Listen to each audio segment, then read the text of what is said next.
Hello everyone, I am Surrendal the Awesome, and I'm back, and I'm ready to look at some more r/InsaneParents. But before I get started, make sure to like, comment, subscribe, and if I can't convince you, perhaps this picture of my kitten will convince you. And, random fact about my cat society is that it is illegal to throw a grenade in your neighbor's yard, and specifically in their garden, if you don't pull a pin on a Friday. Without further ado, let's get into this. So this first post here says, I do understand how frightening it must be to give kids chemo, but this person will end up killing their child if it turns out to be cancer. And this person here says, cancer in children. How can you avoid the poisonous cancer treatments without CPS/DCSF getting involved? Where do you go for alternate treatment? Well, 1. I know how scary chemo must be. My dad and my grandma had cancer and they both survived, and it probably was pretty painful for chemo, but that is probably gonna be your child's best bet. Anyways, this person goes on to say, edited to explain the details. He is 9. We have inconvenienced ourselves and others throughout his life, including pregnancy, to avoid medications, including injections from the start. Added sugars, cane sugar, plastic, as much as possible, dyes, etc, etc, etc. We've juiced, ferment food, turned the Wi-Fi off at night, only got a cell phone recently, which we treat as a home phone and barely use, etc, etc.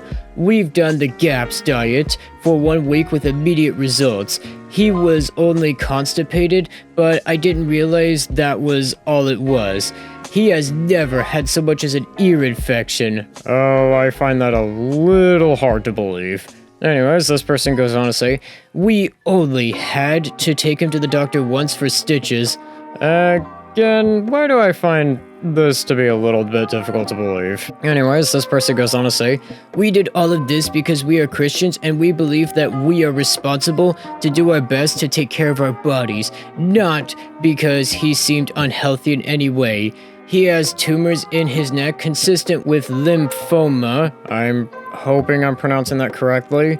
Anyways, this person goes on to say, and we are waiting for a biopsy to find out if they are cancerous.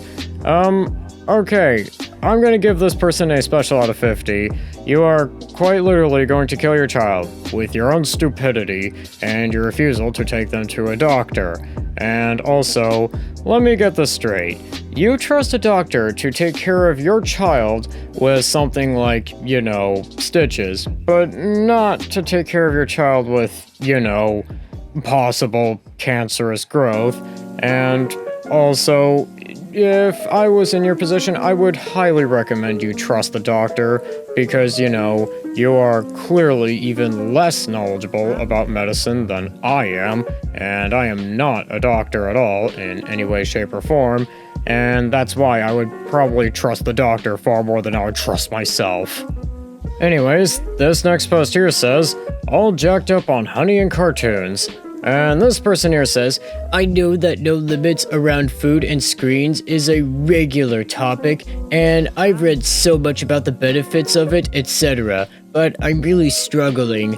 Food-wise, we eat really healthily, except for our 5-year-old, who literally lives off of honey and anything else that is sweet. Well, maybe your 5-year-old should probably be getting a bit of a limit as to the amount of sweets that they are eating.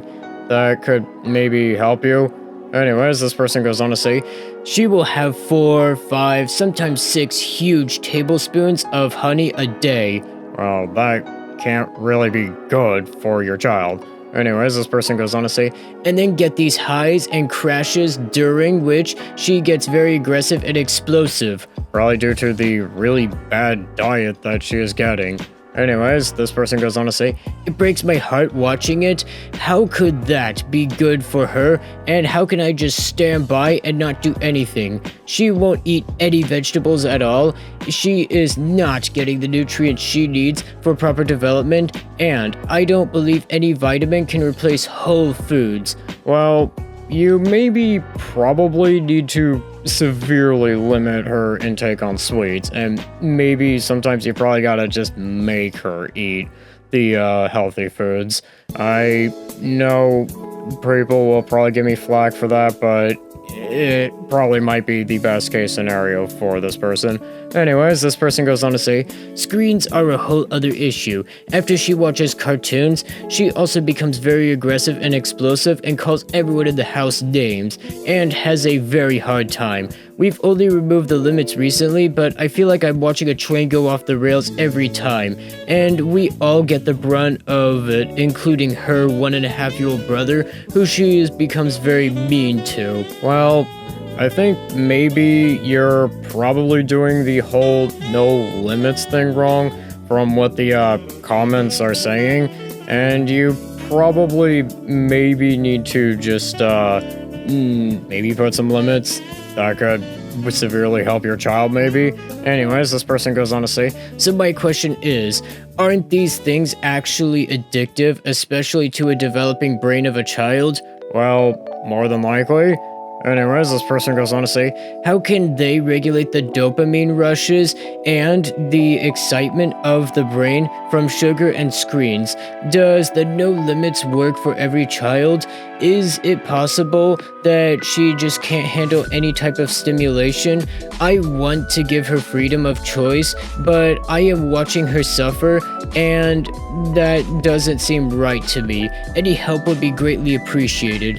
Well, sometimes you probably just gotta maybe not give her complete and total freedom. That may actually be doing more harm to your child. And I'm gonna probably give this person like a 45 out of 50. You may need to actually just get very much involved and intervene to help your child, and maybe to save her from herself. And also your own stupidity is basically what I would say. And I think with that, that's gonna do it for today. Don't forget to like, comment, subscribe, and I'll see you in the next one. Coffee, turning on your home computer to read the day's newspaper. Well, it's not as far-fetched as it may seem. In fact, both local San Francisco papers are investing a lot